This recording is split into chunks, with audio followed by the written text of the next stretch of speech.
Madam Clerk, following your instructions.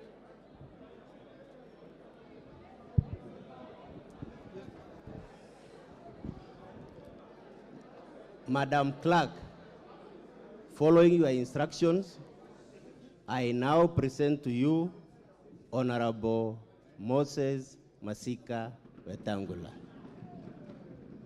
Congratulations, Mheshimiwa. Yes.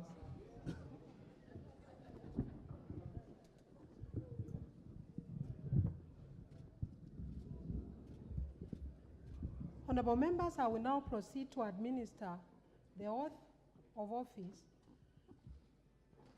to the Honorable Moses Masika Wetangula. Would you like to swear or to affirm? Swear. Swear with the Bible? With the Bible. English or Kiswahili? Whichever. English. Yes, proceed.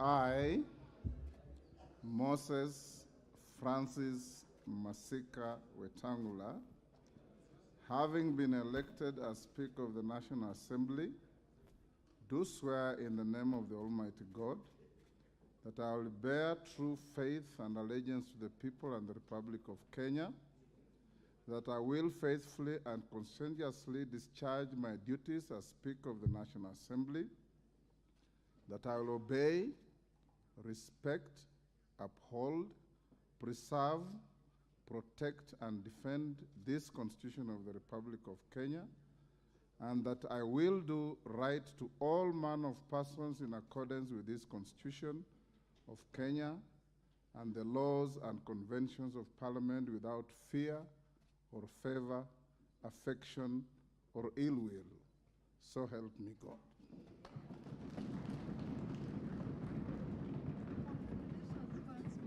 Thank you. Now proceed to subscribe to the oath of office by signing the oath.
Honorable Speaker, congratulations on your election as the 8th Speaker of the National Assembly of the Republic of Kenya, on whom falls the greatest responsibility of guardianship of the authority of this House.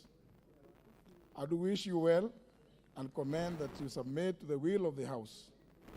As you assume the office and embark on discharging the duties of the Speaker, I trust that you will find this set of past rulings by your predecessors most useful.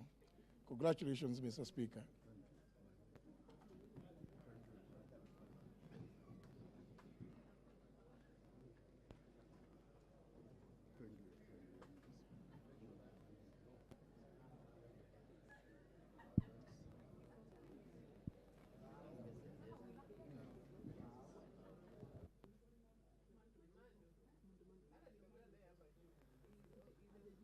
Go.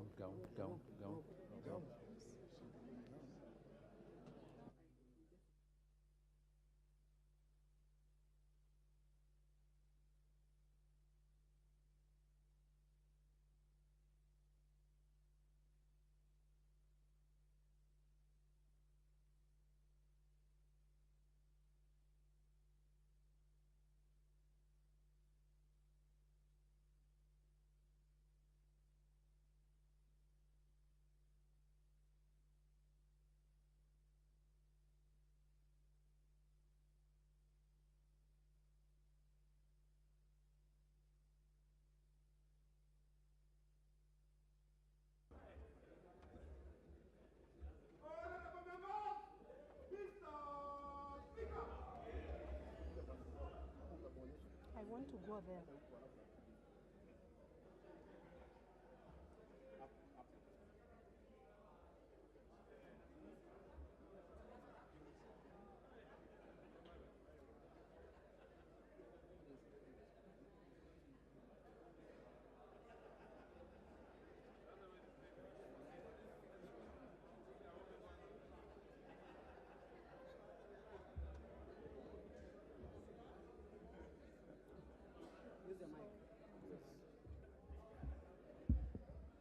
Honorable Speaker of the National Assembly, congratulations. Please do take charge of your house now. Honorable members, the Honorable Speaker presiding.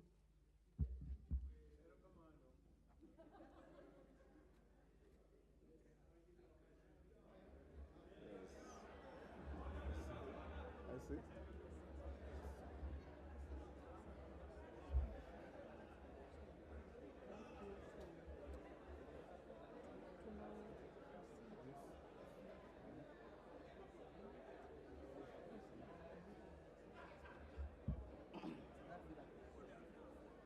Order, honorable members. Order. Honorable members, the Clerk of the National Assembly, distinguished guests, ladies and gentlemen, I wish to express my heartfelt gratitude to the honorable members here assembled for the high honor that you have bestowed upon me by electing me as the Speaker of this august House. I accept and submit to your will, and I'm ready to serve as the 8th Speaker of the National Assembly since our independence. I commend all the citizens who expressed interest in becoming your Speaker by formally returning their nomination papers and laud the efforts of my worthy opponent in today's election, the Honorable Kenneth Otiato Marende, who also happens to have been one of my distinguished predecessors, having served as the 7th Speaker. My other distinguished predecessors include Sir Humphrey Slade, the Honorable Frederick Mbiti Gideon Mati, the Honorable Moses Kiprono Arap Keino, the Honorable Professor Kimetet Arap Ngeno, the Honorable Kausai Francis Xavier Olekaparo, and my immediate predecessor, the Honorable Justin Beda Njoka Muturi. I am eternally humbled and extremely privileged to now occupy this hallowed seat. Honorable members, when I look at you and visualize the grueling campaigns you have all undergone, I must say that I am proud of all of you for ultimately making it to this house a dream for everybody. I commend you. I'm delighted to note that over 55% of members of the last parliament have been re-elected. Of this category, 24 of you served in the previous parliaments. Your re-election demonstrates the confidence that the citizenry has in the leaders that they elect to this House. Spurred by this, we should therefore be confident that if we are true to our oath or affirmation of office and responsive to the needs of our people who are sovereign, we will always be the people's house. Allow me at this point, honorable members, to single out and congratulate part of the leadership of the last previous parliaments who have made it back to this House. These include the Honorable Aden Duale, who was the leader of the majority party in the 11th Parliament and the larger part of the 12th Parliament. My felicitations also go to the Honorable John Mbadi, the immediate former leader of the minority party, and his former deputy minority leader, the Honorable Robert Mbui. Permit me too to recognize the Honorable Farah Maalim, who served as the deputy speaker in the 10th Parliament. My congratulations also extend to the Honorable Emmanuel Wangwe, the immediate former majority whip, the Honorable Junet Mohammed, the immediate former minority party whip, and the Honorable Jessica Mbalu, a former member of the Presidium. I welcome you back to the service of this House. Honorable members, the National Assembly of the 11th Parliament had 68 female members. That number increased to 76 in the last Parliament. Today, this 13th Parliament has seen the number rise to 82, with 29 women having been elected to represent single-member constituencies. This increase is a significant step towards achieving the aspiration of the gender parity in representation as desired by our 2010 Constitution. I wish to single out the Honorable Millie Odhiambo, who is now serving her 4th consecutive term. I salute you, Member for Suba North, for your resilience and continued service to our nation. Particular mention also goes out to the Honorable Lynette Toto Chepkorir, member for Bomet County, who at the age of 24 is the youngest member of the 13th Parliament. Mheshimiwa, you are a great inspiration to the youthful leaders of this country, and we wish you well. I'm also reminded of the premium that our society now places on the leadership qualities of persons living with disabilities when I see seated in this chamber the Honorable Timothy Wanyonyi Wetangula, my young sibling and a leader in his own right. He now commences his 3rd term consecutive as a member of Parliament and is ably joined by the Honorable Rose Museo, serving her 2nd term, the Honorable 3rd term, the Honorable Joseph Samal Lomwa, who was here before and has come back for a 2nd term, the Honorable Jackson Kipkemoi Kosgei, and the Honorable Martin Pepela Wanyonyi. You are a great inspiration and a beacon of inclusive leadership in our great country despite the odds. Honorable members, I also do recognize and acknowledge the Honorable Samuel Moroto, the Honorable Adan Kainan, the Honorable Gonsirai, who are currently embarking on their 5th terms, thus becoming what we refer to in the parliamentary parlance as the fathers of the House. Their parliamentary experience shall enrich the deliberations and output of this House. Honorable members, for those who served in the 12th Parliament, you will recall that the standing orders were reviewed before the final adjournment of the House. Notably, the standing orders now allow for co-sponsorship of legislative proposals and bills by members. Members of this House shall also be able to co-sponsor bills with senators and vice versa, where an unidentified member shall be in charge of steering debate on a Senate bill in this House. This, in my view, is a progressive addition to the procedures of the House. Honorable members, the revision of the standing orders in the 12th Parliament also increased the number of the committees of the House. New committees include the Diaspora Affairs and Migrant Workers Committee, the Public Petitions Committee, the Public Debt and Privatization Committee, and the Decentralized Funds Accounts Committee. These changes and many others to the standing orders shall strengthen and streamline the workings of Parliament.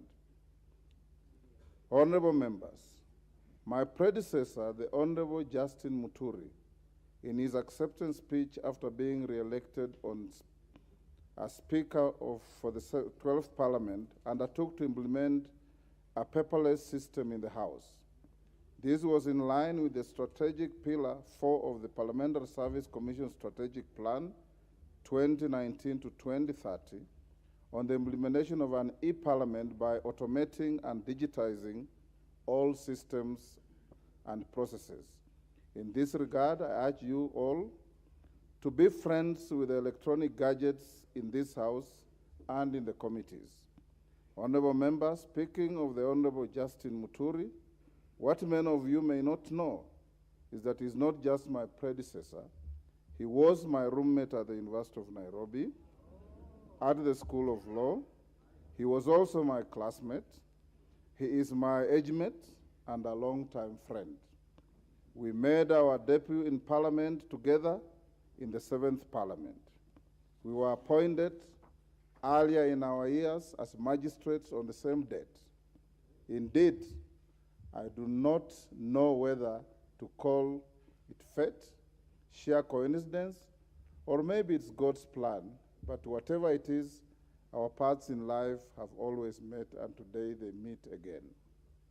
Indeed, although once in a while we have found ourselves in different political sides, our friendship with the Honorable Muturi goes back many years, and I'm therefore honored today to take over from my dear friend. Honorable members, the Honorable Justin Muturi shall be remembered for the great legacy and reforms he leaves behind, and you do not have to look further, just look around. Members who have previously served in this House can attest to this.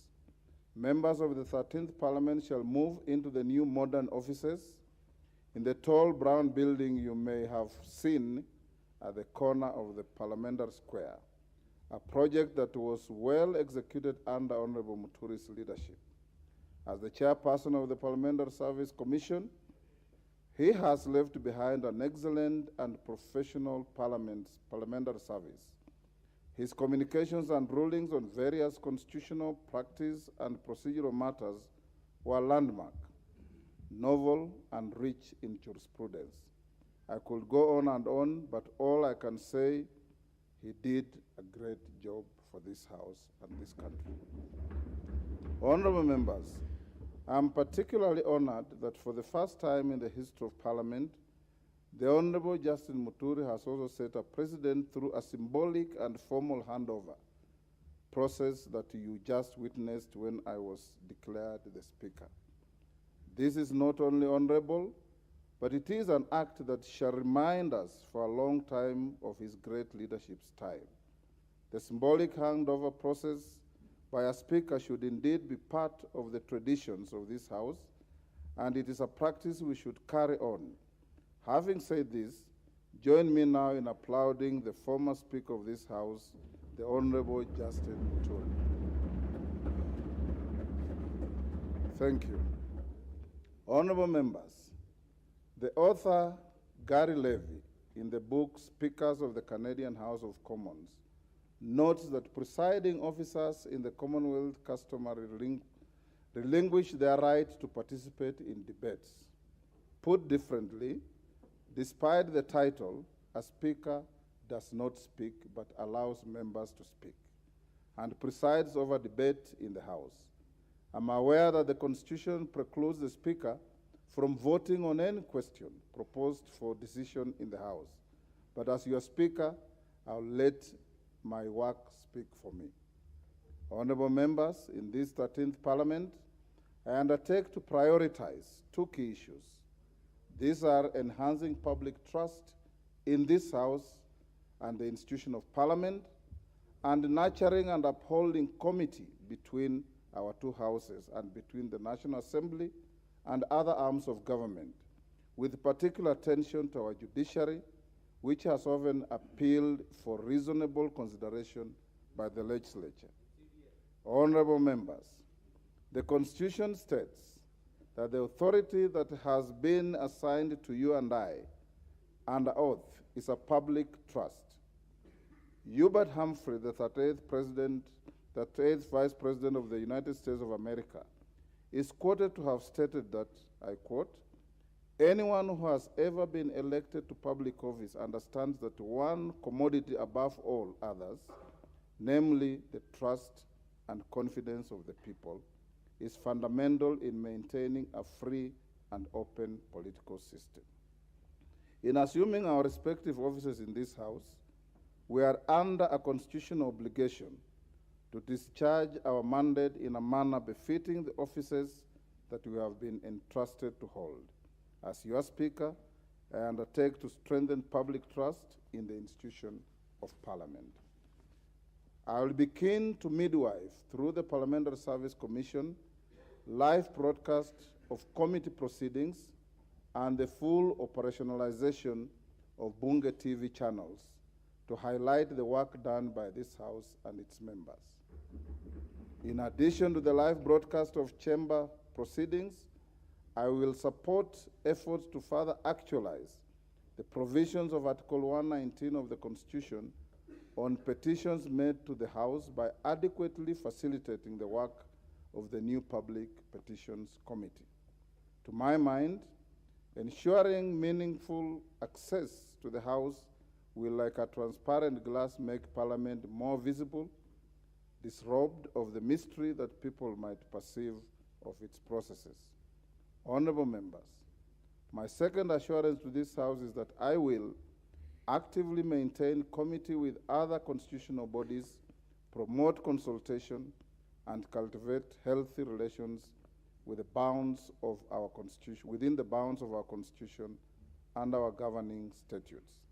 In the exercise of our oversight functions over state offices and public bodies, I will strive to ensure that all material information necessary for the work of Parliament is availed in a timely fashion by the persons in the National Executive ultimately responsible to this House.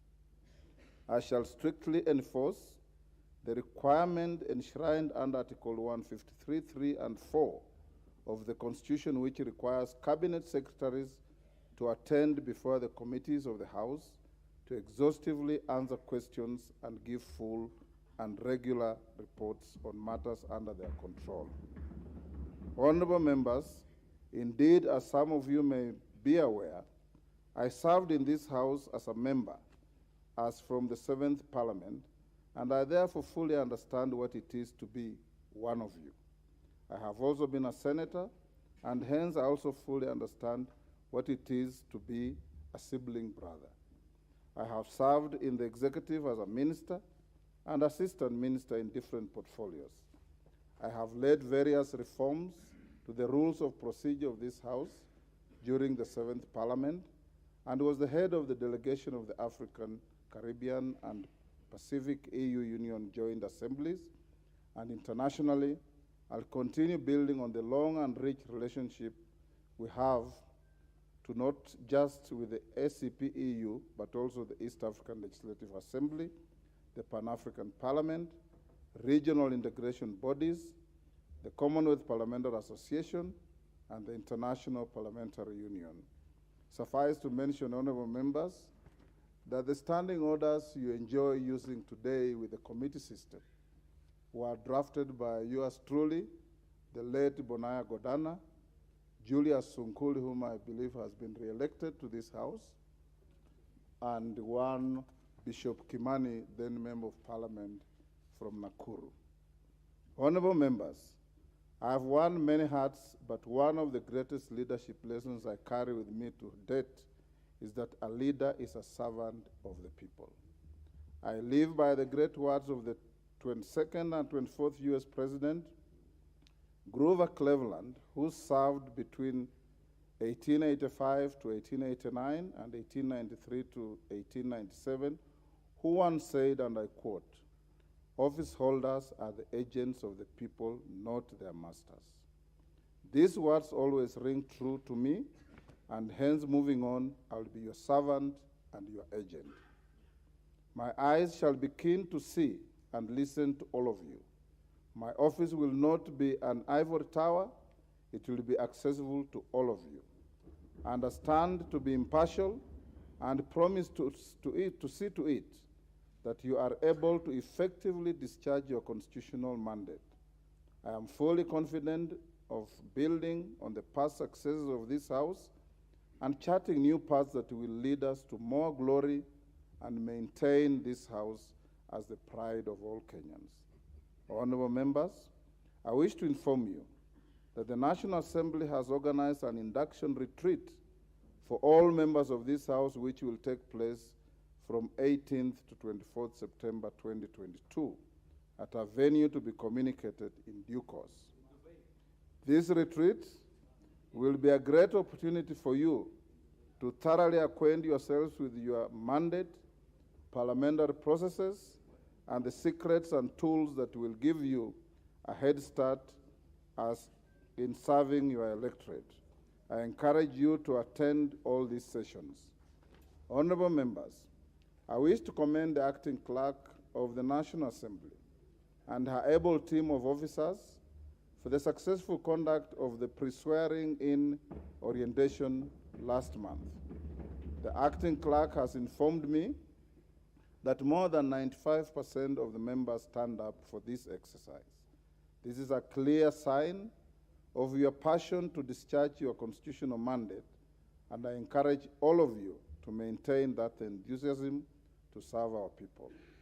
Honorable members, as I conclude, I unequivocally submit myself to the collective will of this House and reiterate my singular desire to serve with the impartiality, fidelity to the Constitution and the laws of this land, our standing orders, practices, precedents, and traditions of this House. I thank you all. God bless Kenya. God bless our Parliament. Honorable members, I now direct the clerk to read the next order and proceed with the steps necessary for the election of the Deputy Speaker. Thank you. Order number 4, election of the Deputy Speaker.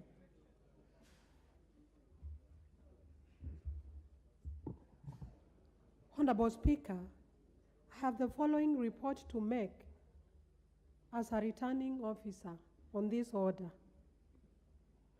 His Excellency the President of the Republic of Kenya and the Commander-in-Chief of the Kenya Defense Forces notified this first sitting of the National Assembly of the 13th Parliament, Vide Gazette Notice number 10527 of 2022, dated 5th September 2022. Pursuant to the provisions of Article 1062A of the Constitution, the office of the Deputy Speaker of the National Assembly became vacant when the previous holder, as a member of the House, vacated the office under Article 103 of the Constitution. Honorable Speaker, honorable members, in exercise of the power conferred by Standing Order number 13, I notified the general public of a vacancy in the office of the Deputy Speaker of the National Assembly, Vide Gazette Notice number 10530 of 2022, dated 5th September 2022. I additionally publicized the declaration of the vacancy by advertisement in 3 newspapers of national circulation.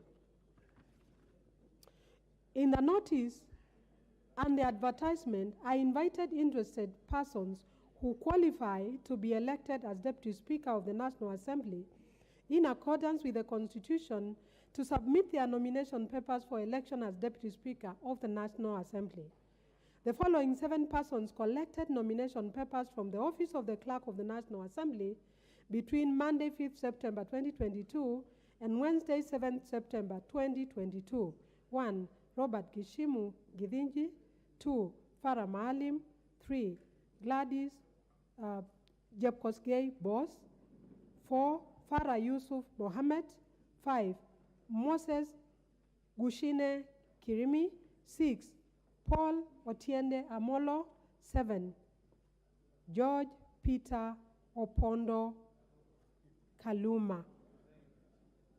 Honorable Speaker, as per the Gazette notice and the advertisement, a person who collected nomination papers was required to submit the completed nomination papers together with their curriculum vitae and the relevant supporting documents to the Clerk of the National Assembly in Committee Room Number 7, Main Parliament Building, not later than 8:30 p.m. on Wednesday, 7th September 2022.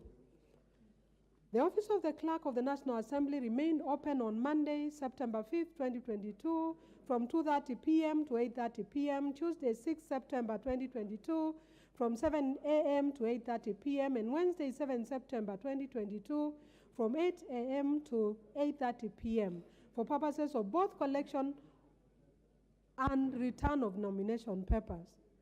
Honorable Speaker and honorable members, at the close of the nomination period, the following 3 persons had submitted their nomination papers for election as Deputy Speaker of the National Assembly. The Honorable Farah Maalim, the Honorable Gladys Jepkosgei Boss, and the Honorable George Peter Opondo Kaluma. Further, Honorable Speaker, I wish to notify the House that I received a letter from the Honorable Dr. Otiende Amolo, dated the 7th of September 2022, conveying the withdrawal of his candidature for election as Deputy Speaker of the National Assembly. Honorable Speaker, pursuant to the provisions of Article 106 of the Constitution and Standing Order Number 5 of the National Assembly Standing Orders, the 3 members who returned their nomination papers qualified as candidates for election to the office of the Deputy Speaker of the National Assembly. And again, I repeat, they are the Honorable Farah Maalim, the Honorable Gladys Jepkosgei Boss, and the Honorable George Peter Opondo Kaluma. Accordingly, Honorable Speaker, I published and made available to all members the list showing the 3 members qualified as candidates for election as the Deputy Speaker of the National Assembly in the ballot to be conducted during the 3rd business of the 1st sitting of the House. Honorable Speaker, I wish to also notify the House that I have since received a letter from the Honorable George Peter Opondo Kaluma, dated today, 8 September 2022, conveying the withdrawal of his candidature for election as Deputy Speaker of the National Assembly. His decision therefore compels me to invoke the provision of Standing Order 8 on withdrawal of a candidate, which provides that, and I quote, a candidate may, by written notice to the clerk, withdraw his or her candidate or her name before the ballot is started, and in the event of such withdrawal, the clerk shall cross out the name of that candidate off any ballot paper issued for that or any other subsequent ballot. Accordingly, Honorable Speaker, I therefore would like to request that the name of the Honorable George Peter Opondo Kaluma be crossed out before the issuance of the ballot for the election.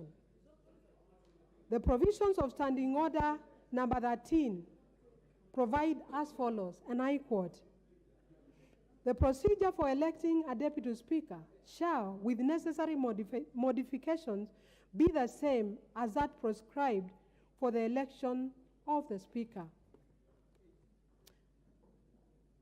Honorable Speaker, for the record, Standing Order 6 provides as follows with regard to the voting procedure where more than one candidate qualifies to stand for election as Speaker. The election of Speaker shall be by secret ballot.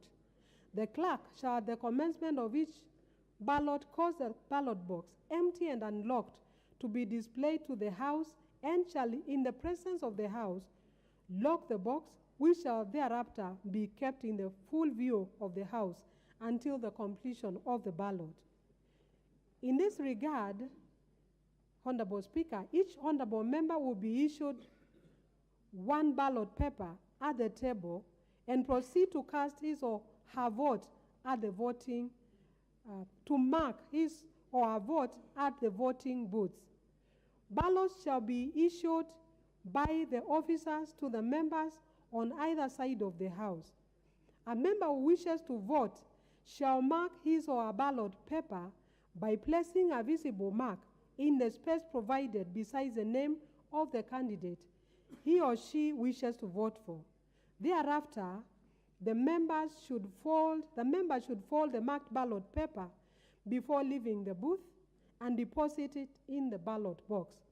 A member who, before conclusion of a ballot, has marked his paper in error may, by returning it to the clerk, obtain another in his place. The first ballot paper shall be marked cancelled and shall be destroyed. Honorable members, when it appears to me that all members who are present and who wish to vote have deposited their ballot papers in the ballot box, I shall unlock the box, examine the ballot papers, and having rejected those unmarked or spoiled, report the results of the ballot. May I also notify honorable members that a member who shall not have already recorded his or her vote after I have unlocked the ballot box shall not be entitled to do so. The counting of the ballots shall take place in the presence of all members and members appointed as agents or representatives by the candidates. Each candidate is allowed a maximum of one agent for purposes of the ballot. Honorable Speaker, in line with the requirements of Standing Order 7.1, a person shall not be elected as Deputy Speaker unless he or she is supported in the ballot by the votes of 2/3 of all members during the first round. I would like to remind the House that this 2/3 threshold is not a constitutional requirement, as I had said earlier, and it was never the intention of the framers of the Constitution to say that it has to be 2/3. Otherwise, it should have been clearly stated. It is a procedural step to ease the election of a Deputy Speaker on the first round of the ballot. Therefore, Honorable Speaker, pursuant to the provisions of Standing Order 7.2, in the event that no candidate is supported by votes of 2/3 of all members after the first round of voting, the candidate who receives the highest number of votes and the candidate who receives the next highest number of votes shall alone stand for election in the second round. The candidate who receives the highest number of votes in the second round shall stand elected as Deputy Speaker. Honorable Speaker, I wish to remind the House that this particular voting is by secret ballot. Members are not allowed to display their marked ballots to the House, the galleries, or any other person. If it is brought to the attention of the returning officer that a member has displayed his or her ballot paper, it will be considered a spoiled vote. Members from the media fraternity are also reminded to observe Rule 3C of the broadcasting rules, which provides that wide-angle shots of the chamber shall not be used during voting and division, and no shot shall be taken. Sorry, Honorable Speaker, may I repeat? Wide shots of the chamber shall be used during voting and division, and no shot shall be taken so as to show the manner in which a member has voted in any secret ballot. Honorable members, we have set the voting booth next to the dispatch table. There are 4 voting booths on each side of the table. Members on the right side of the speaker will cast their ballots in the voting booth on that side of the table, and vice versa. Having explained the voting procedure, I now wish to ask the Chief Sergeant at Arms to go forward to open the ballot box and display it to the honorable members.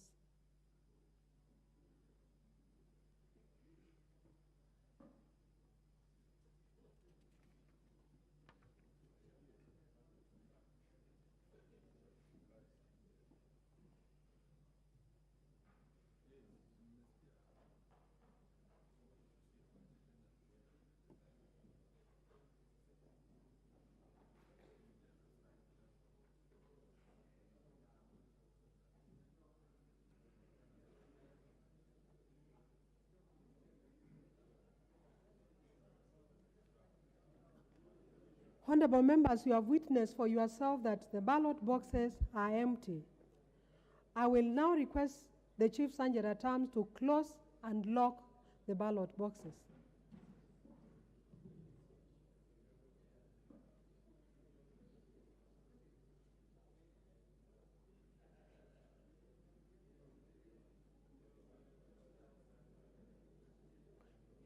After the ballot boxes are closed and locked, the next step before we start to call out the names of the members to come and vote is for the candidates to appoint agents.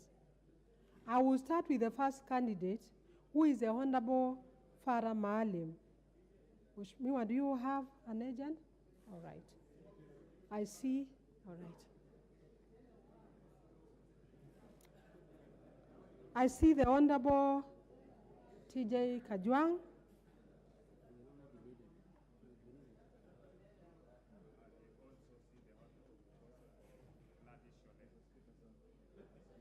I now move to the Honorable Gladys Jepkosgei Boss. The candidate, the agent is here. Okay. I see the Honorable Dr. Robert Pukose. And the agents have already stepped forward. Honorable Speaker, may I now ask my officers to prepare to call out the names of honorable members in the order I stated earlier. When the name of an honorable member is called, please make your way forward and pick your ballot paper and vote. We'll accord priority to the 3 senior members of the House and members with disability. And voting will start now.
Duale Adan Bare, Ngongo John Mbadi, Maalim Farah.